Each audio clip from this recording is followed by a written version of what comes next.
राधिका बरसाने वारी की जय। राधे राधे। सावन की शुक्ल पक्ष की पंचमी तिथि को नाग पंचमी मनाई जाती है। नाग पंचमी का व्रत करने से काल सर्पदोष, पितृदोष और जो पितृ सर्प योनि में पड़े हुए हैं या सांप के द्वारा डसने से मृत्यु को प्राप्त हुए हैं, उनका उद्धार हो जाता है। काल सर्प दोष और पितृ दोष का निवारण इस दिन नाग देवता की पूजा और व्रत से हो जाता है। जो लोग व्रत नहीं कर सकते वह इस दिन नाग देवता और भगवान शिव की पूजा करें। जो बड़ी बड़ी पूजाएं नहीं करा सकते, काल सर्प की बड़ी पूजा होती है, जो यह पूजा नहीं करा सकते वह इस दिन छोटे छोटे उपाय करने से भी काल सर्प दोष शांत कर सकते हैं। इस दिन शिवलिंग पर पंचामृत से अभिषेक करके शमी पत्र चढ़ाकर चांदी के नाग नागिन का जोड़ा चढ़ाने से काल सर्पदोष शांत हो जाता है। इस दिन चांदी का नागिन का जोड़ा शिवलिंग पर चढ़ाकर वहीं बैठकर 108 बार यानी एक माला ओम आस्तिक नमः का मंत्र जप करने से काल सर्प दोष का निवारण होकर लाभ होता है। जो कार्य नहीं बन रहे या जिन कार्यों में बार बार अड़चन आ रही है वह पूरे होने लगते हैं, यानी काल सर्प योग की बाधाएं शांत होने लगती हैं। काल सर्प दोष का सबसे बड़ा अवगुण यही है कि वह काम नहीं बनने देता या बार बार काम में अड़चन आने लगती है, जीवन में प्रोग्रेस नहीं होती। यह सब दोष इस दिन उपाय करने से शांत हो जाते हैं।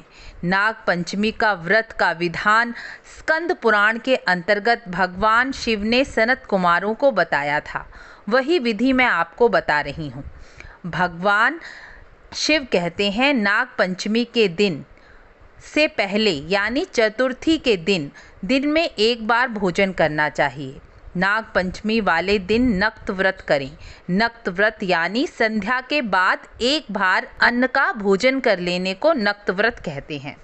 इस दिन 5 फणों वाले सांप को मिट्टी से बनाकर या सर्प का चित्र लेकर मालती, कनेर, चंपा के पुष्प, धूप, दीप, चंदन, अक्षत 5 फणों वाले नाग की पूजा करनी चाहिए। यदि आप 5 फणों का नाग मिट्टी से बना सकते हैं तो ठीक है, नहीं तो चित्र भी ले सकते हैं। घर के द्वार के दोनों ओर गोबर या हल्दी से सर्प की आकृति बनाकर धूप दीप दिखानी चाहिए। इस दिन ब्राह्मण को खीर या लड्डू का भोजन कराना चाहिए, या घर पर भोजन नहीं करा सकते तो ब्राह्मण को मंदिर में खीर या लड्डू दे सकते हैं। इस दिन सांपों की माता कद्रू जी का पूजन भी किया जाता है। जहाँ नाग देवता का पूजन किया जाता है वहीं उनकी माता का नाम रोली से लिखकर उनका भी पूजन करना चाहिए।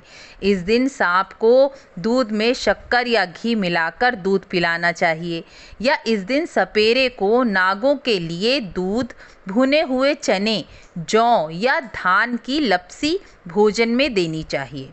इन्हीं वस्तुओं को स्वयं भी भोजन में ग्रहण करना चाहिए और बच्चों को भी यह प्रसाद देना चाहिए।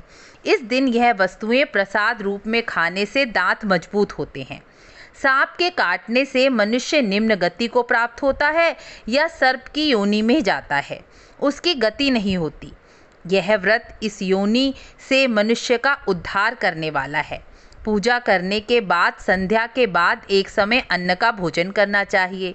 कालिया नाग पर भगवान श्री कृष्ण की नाचते हुए चित्र इस दिन घर के मंदिर में स्थापित करना चाहिए और पूरे वर्ष इसकी पूजा दर्शन करने से काल सर्प दोष शांत हो जाता है। जो लोग काल सर्प दोष की पूजा नहीं करा पाते वह यह छोटे छोटे उपाय करके लाभ प्राप्त कर सकते हैं। इन उपायों से काल सर्प दोष की शांति हो जाती है। इस तरह श्रावण की नाग पंचमी का व्रत करने के बाद 12 मासों की शुक्ल पक्ष की पंचमी का व्रत करने से सर्पों की प्रसन्नता और पितरों का उद्धार होता है। जो पितृ निम्न योनि में पड़े हुए हैं वह उस योनि से मुक्ति पाकर स्वर्गगामी होते हैं।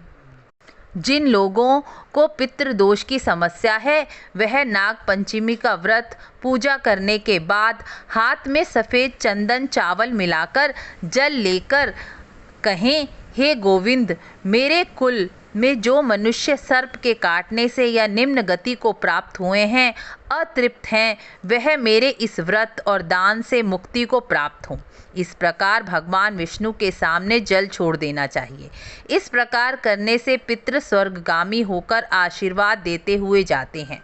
यह व्रत करने वाला पूरे वंश का उद्धार कर शिवलोक को प्राप्त होता है। इसलिए प्रयत्न पूर्वक यह व्रत और या पूजन अवश्य ही करना चाहिए। राधे राधे।